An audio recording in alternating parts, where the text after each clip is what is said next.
The morning started the way it always did, quiet. The house sat beyond the last bend of County Road where the trees pressed close and the world learned to mind its distance. Elias Ward preferred it that way. At 45, he had built his life around silence, not because he feared noise, but because silence told him more. He split firewood before sunrise, each strike measured, controlled. His movements carried the economy of a man who had spent decades conserving energy in places where mistakes were expensive. When the pile was stacked, he washed his hands, drank his coffee black, and watched the steam rise until it disappeared. Inside, his son was getting ready for school. Evan Ward was 18, tall and lean, still awkward in the way young men were when they hadn't grown into themselves yet. He carried textbooks under one arm and ambition in the other. Engineering scholarship applications, internship interviews, a future that pointed forward instead of back. Late practice, Evan called out. Elias nodded. Text me when you're done. Evan smiled. Always. The truck pulled away. Silence returned. Before I tell you what happened next, subscribe the channel and let me know in the comments where are you watching from. It helps more than you know. The phone rang just after midnight. Elias answered before the second ring finished vibrating across the nightstand. This is Crestwood Medical, a woman said, voice calm in the way only emergency professionals ever sounded. Your son has been admitted to the trauma unit. He's alive, but he's in critical condition. Elias didn't ask her to repeat it. He was already moving. His wife, Lena, sat up in bed as he pulled on clothes with the same precision he used for everything else. What is it? She asked. Our boy, Elias said. We're going. The drive into town blurred past in sodium orange streaks and dark gaps between streetlights. Lena whispered Evan's name like a mantra. Elias kept both hands steady on the wheel, eyes forward, mind already sorting probabilities. Crestwood Medical smelled like disinfectant and old coffee. A nurse guided them through locked doors into a corridor that felt too narrow. A doctor met them outside a curtained room, tablet held close to her chest. I'm Dr. Rains, she said. Your son has severe head trauma, facial fractures. He's in a coma. Lena's knees buckled. Elias caught her without looking. How did this happen? He asked. The doctor hesitated. Not confusion, calculation. He was assaulted, she said. On school property at the athletic complex. Elias felt the shift immediately. The way the room seemed to tilt by half a degree, the way details suddenly mattered more than comfort. Inside the room, Evan lay still beneath machines that hummed and blinked. His face was swollen, bruises blooming along his jaw and neck. His hands were scraped raw, knuckles split like he'd tried to protect himself. 5 on 1, Elias thought. Lena collapsed into a chair, covering her mouth. Elias stepped closer and took his son's hand. Evan was warm. Alive. That was enough to keep him steady. A uniformed officer appeared at the doorway. I'm Officer Mallory, he said. Just need to ask a few questions. Elias turned slowly. Ask. There was an incident involving student athletes, the officer said. Things escalated. How many? Elias asked. The officer glanced at his notepad. 5. Names? That's still under review, Mallory replied. These are scholarship kids. Administration is handling it. Elias held his gaze. Mallory looked away first. Handling it how? Elias asked. The officer shifted. Internally. Elias nodded once. He had heard that word before. In different uniforms. Different buildings. Same meaning. Minimize, contain, protect assets. He looked back at his son. You can go, Elias said. Mallory hesitated, then left. Outside the room, Elias leaned his forehead against the cool wall and closed his eyes. Not in grief, but in focus. Something old and deliberate slid into place. Not anger. Not revenge. Clarity. He pulled out his phone and scrolled to a number he had not called in years. A man who still understood how pressure worked when institutions failed. The call connected on the first ring. I need information, Elias said. 5 names, parents, patterns.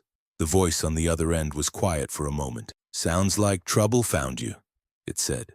Elias looked through the glass at his unconscious son. It always does, he replied. I just don't ignore it. He ended the call and returned to the room, taking his place beside Evan. Outside, the school slept peacefully. And somewhere between the locker rooms and the board offices, 5 boys and the people protecting them believed this would disappear. They were wrong. The hospital settled into a rhythm by morning. Machines beeped. Shoes squeaked along polished floors. Nurses rotated with quiet efficiency. Elias Ward sat beside his son's bed and learned the sound of Evan's breathing the way he once learned wind and distance, by listening until it told him what mattered. Evan didn't wake. A neurologist explained swelling and timelines, careful not to promise anything that couldn't be delivered. Words like stabilize and monitor replaced emergency. Elias thanked her and asked one question she couldn't answer. Why were there no cameras working? She hesitated, then said it wasn't her department. By mid-morning, the school called. Not the principal. A vice administrator with a soft voice and practiced concern. He spoke about an internal review and cooperation, about how deeply the district cared for student safety. Elias listened without interrupting. Are the 5 boys suspended? He asked. There was a pause long enough to count breaths. Not at this time, the administrator said. We need to understand the full context. Elias ended the call. Context was a word used to blur responsibility. He had heard it before, spoken by men who needed time for stories to align. Lena arrived with fresh clothes and a notebook. She wrote down names, times, titles. She had learned quickly that memory faded when pressure arrived. A uniformed officer returned around noon, this one older, shoulders slumped from years of choosing the least difficult option. He offered sympathy and little else. Parents are involved, he said quietly. Powerful ones. Elias nodded. Then start writing carefully. The officer met his eyes. You should be careful too. Elias smiled faintly. I am. That afternoon the first pieces came back from the call Elias had made. Not rumors, records. A concussion from last season waved through as a practice injury. A broken nose blamed on horseplay. Complaints logged and buried. The same 5 names surfaced again and again, attached to special schedules and locked doors. Scholarship athletes were investments. Investments were protected. Elias drove home briefly to shower and change. The house felt wrong without Evan's noise. A textbook lay open on the table where he'd left it. Elias closed it gently, like finishing a sentence. A car idled near the end of the drive when he returned. No plates on the front. Engine running. Watching. Elias parked, got out, and stood still. The car pulled away. That evening, 2 men arrived at the hospital wearing jackets with the school's emblem. One did the talking. The other watched Elias's hands. We're here to support the family, the talker said. This is a difficult situation.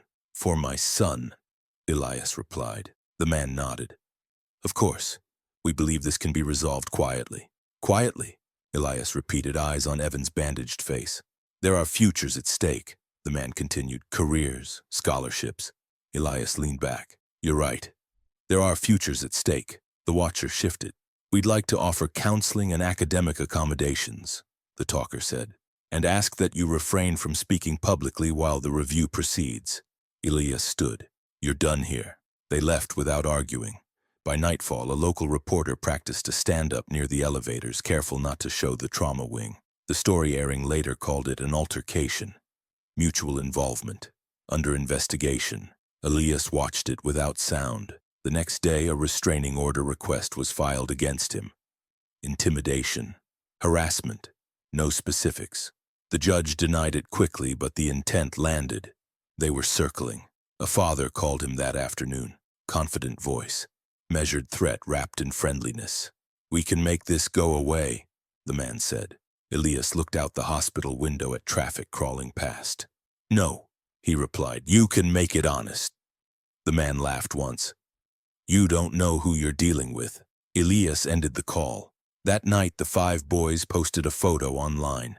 Smiling, arms around shoulders, a caption about loyalty. Elias saved it and forwarded it to the detective assigned to the case. After visiting hours, Elias walked the halls until his legs loosened. He stopped at a vending machine, bought a coffee he didn't drink, and watched reflections in the glass. The call came late. They're nervous, the voice said, and they're angry. The fathers are talking to each other. About what? Elias asked. You, the voice replied. They think pressure will fix this. Elias nodded. Where? There was a pause. Your place. Elias drove home with the lights off for the last mile. 2 trucks were parked near the fence line when he arrived. Engines cold. 4 men stood together. A 5th hung back, phone raised. Elias turned on the porch light and stepped outside. The air tightened. "Walk away," one of them said. Elias didn't raise his voice. "You should." The first swing came fast and wrong. Elias stepped inside it, closed distance, and took balance. The man went down hard. Another grabbed from behind. Elias shifted, broke the grip, and felt a wrist fail under controlled pressure. A third rushed and met the fence with a sound that ended the argument. The 4th hesitated. Elias didn't. The 5th dropped the phone and ran. Sirens arrived later. Neighbors filled gaps with stories. Cameras from a nearby house filled in the rest. Elias sat on the porch steps when officers arrived, hands visible, breath steady. "They attacked me," he said. "I defended myself." At the hospital, Evan squeezed his hand that night. Not awake, not conscious, but present. Elias leaned close. "I'm here," he said. "And this isn't over." By morning, suspensions were announced. Scholarships were under review. A coach resigned quietly. Pressure had direction now. And once it moved, it didn't stop at the first crack. The town woke up uneasy. Not angry, not apologetic. Uneasy in the way people got when the version they had been given no longer held. News vans parked outside the school before the morning bell. Parents lingered longer than usual at drop-off, watching the athletic complex like it had betrayed them personally. Elias Ward noticed the change without needing the headlines. Suspensions were announced mid-morning. Indefinite. No names. Scholarships placed under review. The phrase echoed everywhere as if repeating it would soften the blow. It didn't. At the hospital, Evan's condition held steady. Doctors stopped using the word coma as a certainty and started using it as a phase. Small responses, reflexes. Hope spoken carefully like glassware. Lena clutched every update like it was oxygen. "He moved his fingers again," she whispered. Elias nodded, eyes never leaving his son. Progress mattered, but so did timing. The detective assigned to the case arrived just after noon. Plain clothes, tired eyes, a man who had seen enough institutional messes to recognize one early. "We have new evidence," he said. "Videos, messages, statements." Elias waited. "The story they agreed on is falling apart," the detective continued. "They didn't expect pressure from their parents to collapse first. Parents always cracked first."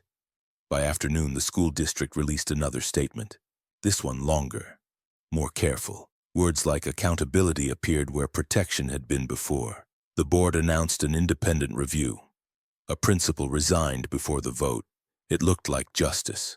It wasn't enough. The fathers had gone quiet since the arrests. No calls, no appearances. Silence, Elias knew, meant planning. That evening, as dusk settled over the trees, Elias walked the perimeter of his property again. Tire marks near the fence had been erased. Someone had tried to be tidy. He smiled faintly. At the hospital, a nurse stopped him before he entered Evan's room. "He's agitated," she said, "dreaming, talking." Elias stepped inside quietly. Evan's brow was furrowed, his breathing uneven. Words slipped out, broken and confused. "Too many?" Evan whispered. "Couldn't see." Elias took his hand and leaned close. "You don't have to fight anymore," he said. "You're safe." Evan's grip tightened briefly, then relaxed. That night the call came. Not a threat, not a warning, an invitation. "We should talk," the voice said. Man to man. Elias didn't ask who. He already knew. "Where?" he asked. The address was a private gym outside town. No cameras, no neighbors. A place built for strength and silence. Lena heard him grab his jacket. "Don't," she said quietly. Elias turned to her. "I won't start anything." She searched his face. She knew better than to ask him to stay. "I'll be careful," he added. The gym smelled like rubber and disinfectant. Fluorescent lights buzzed overhead. 5 men waited inside. 4 fathers. 1 attorney who stood too far back. No smiles this time. "You embarrassed our families," one of them said. "You broke my son," Elias replied. Another stepped forward. "Boys fight. Yours lost." The room went very still. Elias took 1 step forward. "You're confusing outcome with permission," one man laughed nervously. You think this ends well for you? Elias looked around. Weights racked neatly. Mats worn smooth. No exits blocked. You invited me here, he said. That tells me everything. The first shove came without warning. Resolution arrived without ceremony. By the end of the week, the town's appetite for half-truths was gone. What replaced it was quieter and more decisive. Board meetings stretched late into the night. Lawyers stopped smiling. Donations paused. People who had once insisted on patience now demanded timelines. Elias Ward did not attend any of it. He stayed where he belonged, beside his son. Evan's recovery was slow, deliberate, and stubborn. Surgery stabilized his jaw and relieved the swelling around his brain. Physical therapy followed, then speech work, then the long work of regaining trust in his own body. Some mornings were victories measured in inches. Other days ended in frustration and exhaustion. Elias counted all of it as progress. Lena kept notes and calendars and reminders. She learned the language of medicine the way she learned everything else. Carefully, completely. Together they rebuilt a routine around Evan's needs. Nothing else mattered. The investigation finished its work in parallel. The 5 athletes were expelled permanently. Appeals failed. Scholarship offers were rescinded in quiet emails that carried more weight than public statements ever could. The school district terminated 2 administrators and placed the athletic program under external oversight for the following seasons. The word assault replaced altercation in every report. Charges against the fathers moved forward: trespassing, conspiracy, assault. The cases didn't make headlines, they didn't need to. The men who once relied on influence now relied on plea agreements. Elias was not charged. The facts were clean. The footage clearer than memory. 4 men had confronted him in a private space. He had defended himself. He had stopped when the threat ended. That distinction mattered. A detective visited the house once more just to close the file. He shook Elias's hand at the door and said nothing else.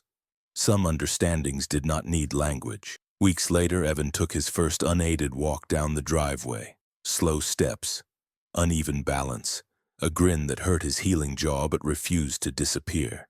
"I'm good," he said when Elias moved to help. "I know," Elias replied. They stood there together, watching the trees sway in a breeze that smelled like rain. The house behind them was quiet again. Not empty, but settled. The town moved on. A new coach was hired. A new principal introduced. Assemblies were held about values and accountability. Parents nodded and students listened with the attention such speeches usually received. Elias did not attend. He had learned long ago that justice rarely announced itself. It arrived when pressure met truth and refused to move. One evening, as the sun dropped behind the ridge, Evan sat on the porch steps with a glass of water and looked out at the road. "They won't try again," he said. Elias considered the statement, then nodded. "No. Why?" Evan asked. Elias smiled faintly. "Because consequences traveled farther than they expected. Life resumed its shape.